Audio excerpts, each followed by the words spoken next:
All right, let's go ahead and get this box open.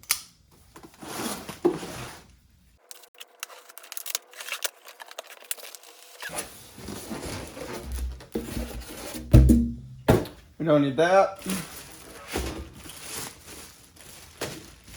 think these are the tabs that go on the bottom.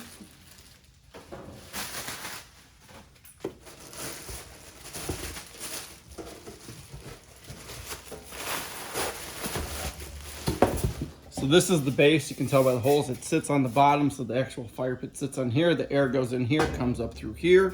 That's how it works.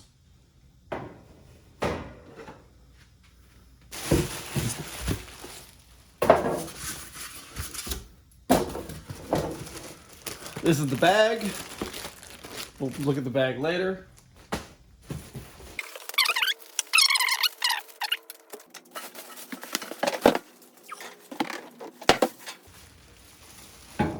All right, so there's the pit. So if you look under here, there's these little tabs. This base sits on these tabs like so. The idea, from what I've come to understand from folks, is if you bend these out just a little bit, they'll go ahead and they'll come in contact with this a little bit better, and it'll be a little bit easier for this to go ahead and connect itself together. All right, so this piece here ends up going and being connected at these points right here, like so.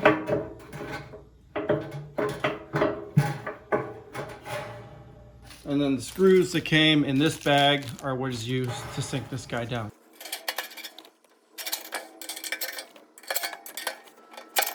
The really cool thing about this pit, the reason why it's liked so much by a lot of folks, is this lip right here.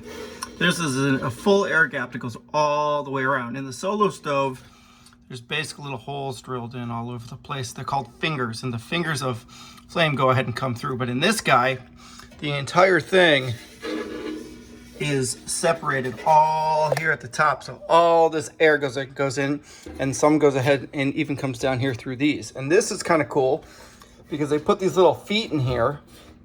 And I don't think solo stove has this. I think it's got a bunch of air holes here. But this puts little feet in here so that when you go ahead and put the wood in, there is no contact between the air coming in through these vents and the air that's touching all of the pieces that are sitting in there. Okay, so now what we want to do is we want to finish assembling. And again, this thing couldn't be easier to assemble. You basically take this piece,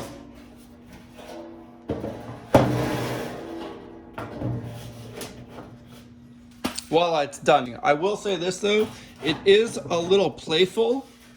It does kind of slide back and forth a little bit. So on these tabs right here, you can see right here, they're all the way around. You can actually bend these out a little bit so that it's a little bit of a snugger fit. And all you're gonna end up having to do is just do it a little bit of a time. So you bend all of them about the same, you put it on, you bend them all a little bit more, about the same, you bend it back on. And then once you're done doing all of that, it's ready to go. All right, so when we go ahead and we make our adjustments, this is what we want to do. We want to take a flathead screwdriver. We want to put the tip down there and then just bend it.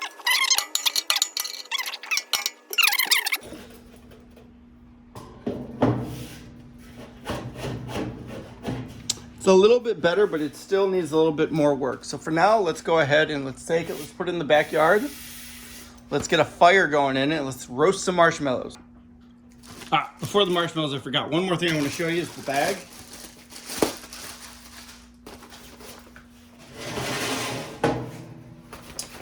So the base goes in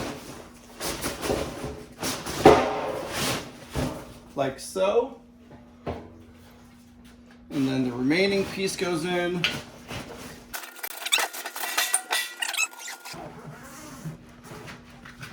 Goes all the way around. And voila, you are done and you're ready to go. And this isn't that heavy. It's, I don't know, less than 30 pounds. Just picked him up today at Lowe's. He was $678. He is 19.6 by 19.6. This whole thing happens to be 19.5 by 19.5. So we're gonna have a little bit of an edge sticking out.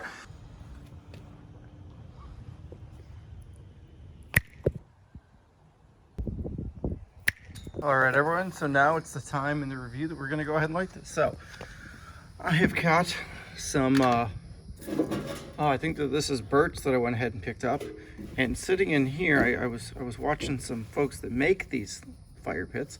They said that they like to use lint from your dryer to go ahead and light them. So that's what we're gonna go ahead and do. We're gonna get the lint out going, just like so.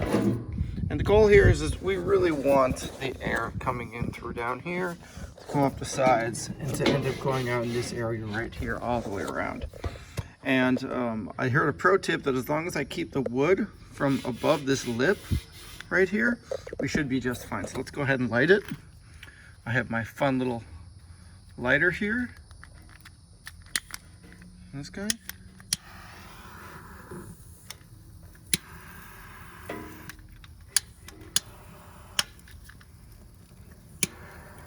And there we go. All right, let's see what we get from smoke. And if for some reason there is just too much smoke going on out of here, I'm gonna take a little fan and put it out here and see if we actually need that fan to go. Stay tuned and we'll find out. All right, so it's been about 10 minutes. There's not really a lot of smoke coming out. I mean, I think it's actually doing its job. There's like a touch coming out, but there's not a lot. So I went ahead and I got my blower. I'm gonna put it on here and see what it does.